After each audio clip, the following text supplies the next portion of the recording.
गोपाळ कृष्ण भगवान की जय। लीळा नंबर 152चा उर्वरित भाग।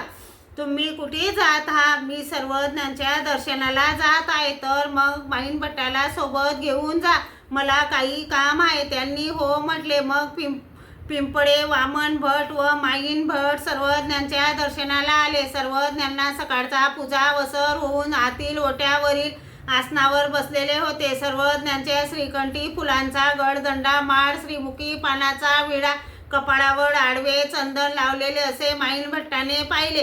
पिंपळे वामन भट्टाने सर्वज्ञांना दंडोते घातले, श्रीचरणा लागले।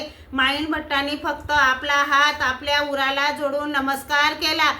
मग दोघे सर्वज्ञांजवळ बसले। माईन भट्टाने सर्वज्ञांना पाहिले आणि मागील सर्व विसरले। पिंपळे वामन भट थोड्या वेळानंतर सर्वज्ञांना दंडोत घालून निघाले। ते माईन भट्टांना म्हणाले, चला जाऊ, पण ते गप्पच होते। सर्वज्ञांनी वामन भट्टांना सांगितले, तुम्ही पुढे चला, यांना आवडेल तोपर्यंत येथे असू द्या, मग येतील। पिंपळे वामन भट निघाले। मग सर्वज्ञांनी माईन भट्टांना विचारले, जीवात्मा जन्म मृत्यूच्या बंधनापासून कायमचा सुटतो अशी काही प्रतीती आहे का?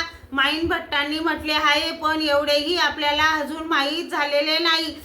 मग आतापर्यंत आपण कोण्या कामात अडकले होते? तेव्हा बाईसांनी म्हटले, यांची बाबांवर बुद्धी श्रद्धा नाही असे म्हणून रागावू लागली।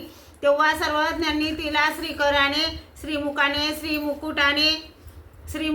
श्रीमुखाने मनाई केली, बाई रागवू नका, जीव स्वरूपी अनंता जन्मातील अपात्रता आलेली आहे, ती सहजासहजी लवकर फिटवत नाही। तुम्ही तरी पूर्वी आमच्याशी कसे वर्तन केले होते?